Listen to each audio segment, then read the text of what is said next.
Yesterday I did a how-to video on TPMS, tire pressure monitoring system sensors. We've got the clonable sensors as explained in the video. It's going to be a 2014 Jeep Patriot.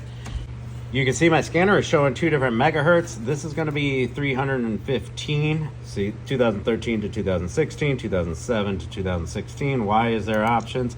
Nobody knows.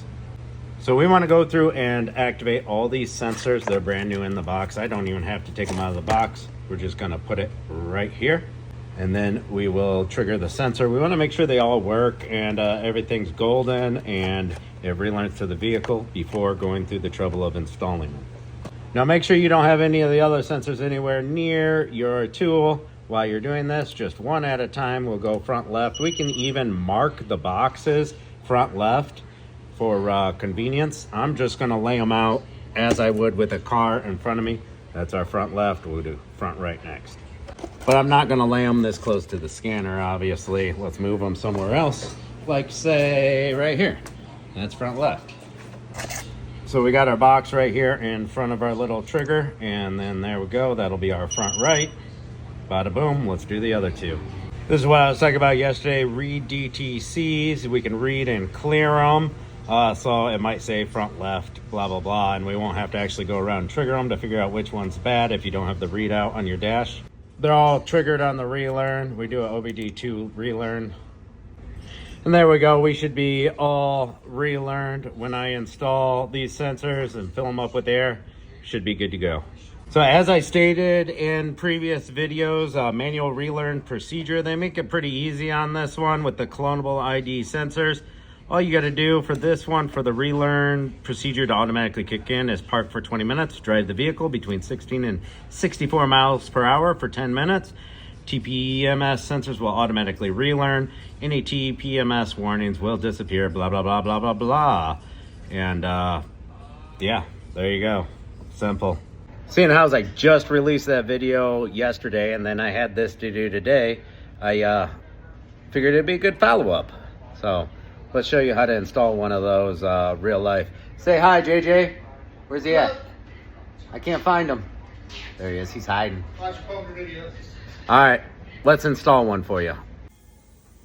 All right, I got ahead of myself a little bit. I broke down the bead using my bead breaker, and then tire bar. Don't need a tire bar, but it helps. And you press down, and you can put your chunks of wood in there, see? So that you can get to the tire sensor. All right, these tires are pretty stretchy. I can get more out of them if I want more room to work, but I do have a Torx bit that fits on a skinny 1/4-inch ratchet that gets in there. I do it all the time. These sensors came with valve stem and everything included, so I could undo this screw right here. Tire sensor falls off. Make sure you don't let it drop down in there or else you're dismounting the whole tire. Pop this new sensor on the back. Boom, we're good to go. I told you I could squish those tires more. I still don't have a really good angle for this particular tire and wheel. This is the other alternative 1/4-inch wrench on my T10 socket. And we're just gonna go ahead and... Am I tightening? Whoops, let's go the other way. There we go, that feels better. Anyways, just like that, crack it free. Once it's cracked free, you can just spin it off with your hand pretty easily.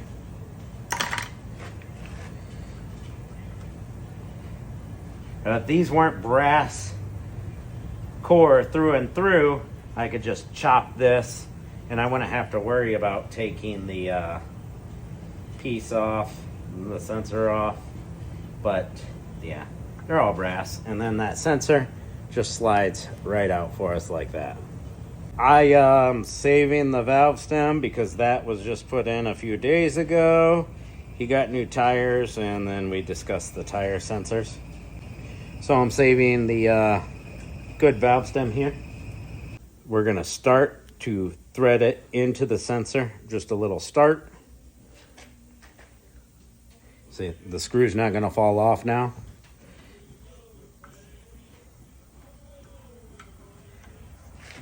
Put that sensor right over there and then tighten up our little baby screw on the bottom of there. There we go, just got it as tight as my fingers would get it. Then we'll give it just a baby crank with the wrench.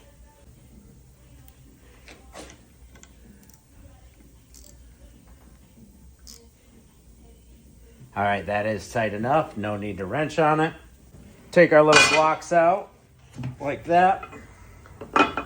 These aren't super tight beaded tires that seal super well, so for good measure, we will put just a little layer of bead sealer on this because we don't want them to have any leaks and we're not dismounting the whole tire.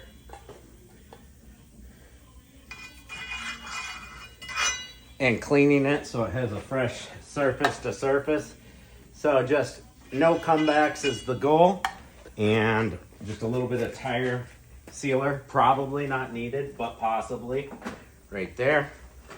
And it's time to fill our tires up to the recommended PSI. Put all the tires back on the vehicle. Do this with all four. We're good.